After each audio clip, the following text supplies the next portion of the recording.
last year you played at Marshall Pint as part of this festival. What's it like for you to be playing the main stage this year?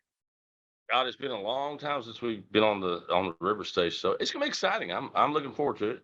I know it's gonna be a little warm out there, but we're used to it. You have this, you're from the DFW area, but you have this affection for San Angelo. Can you tell me a little bit about your love of this area of West Texas? Well, I mean, San Angelo is a city unlike any city I've ever been. It's my favorite place because I love the music scene out there, the people. I always tell people I can remember going into Blaine's Pub for the first time years ago, and there was a college kid sitting next to a ranch hand, sitting next to a fraternity guy. That it just it's a whole different.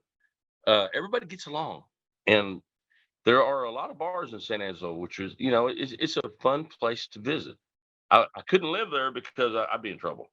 And so, but I love to visit. You're going to visit again. Tell me your favorite thing about San Angelo. Oh gosh. Uh, I, w- you know, there's something about going to happy hour and meeting with friends because I know a lot of people there. I've been going to Angelo now for 30 years.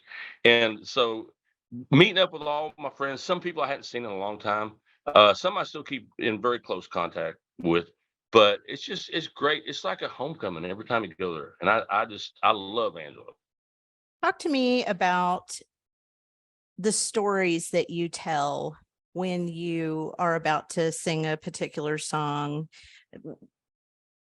When you tell Well, these stories, it kind of adds to your song, to your writing, right? well, yeah. Well, the problem with my songs is I've lived most of them, and so there's always a backstory, and I have this kind of mantra that there is no bad day, just better material, and so it's kind of my get through life excuse that no matter how bad I screw up, I'll get a song out of it. So it's really easy to introduce a song when you live it. So what's it like having come to West Texas, like you said, for 30 years and having the fans that have been there from the beginning and then seeing this new generation of fans come and want to talk to you and hang out with you, get your autograph, get merch, get a CD? Are they still buying CDs?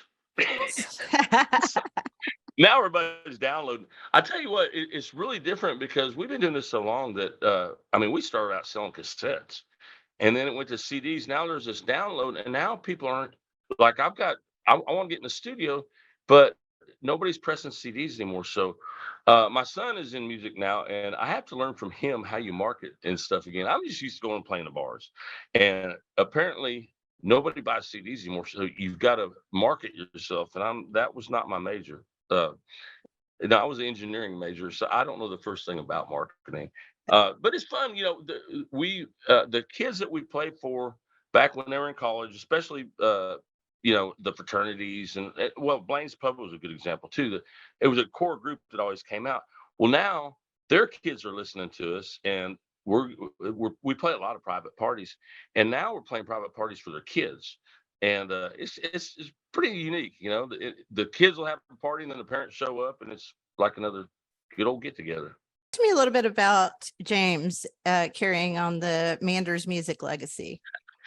James, I call him Mini Me. We look a lot alike. I still say I'm better looking, but James he followed in my footsteps, became an engineer, went to Texas Tech, and at an early age, I always write with people at the house, and I had a little area called the greenhouse where I would write, and James started hanging out there like at age 8 or 9, and he would listen to us throwing lines around, and all of a sudden he started interjecting lines. I'm like, wow, that's pretty good, James. The next thing I know, he borrowed a guitar of mine, which became his. And then I bought him a guitar, and then now he has like 8 guitars. And he is a very accomplished musician. I'm very, very proud of him because the boy has taken it a lot farther than his dad did. And we did a show in Denton 2 weeks ago, and I had James open up. And in the middle of a song, he got up and borrowed my lead guitar's guitar and started playing, I turned around and said, "Oh my God, James, when did you learn how to play lead?" He goes, "Well, Dad, I practiced." So, but he's doing good. He's a good rider. He's a great. He sounds like me if I'd have never discovered Marlboros or Cuervo. And so, and he's a good kid. He's straightforward, doesn't get in trouble. It's refreshing. I always thought uh, I would have to pay for my childhood. My kids would grow up like I did, and surprisingly, they all three, the triplets, they're wonderful kids. They don't give me any problems, which I never expected. Awesome. So what can San Angelo's River Stage expect from your set? Only playing a half an hour, so you can expect one long medley of songs. The band and I are getting together this week, and we are going to work up how many songs we can cram into a half an hour, and it's going to be high energy. And uh, the last time we played the River Stage, we did a song called "Beer," and beer cans were flying everywhere. I don't predict that'll happen this time, but you never know.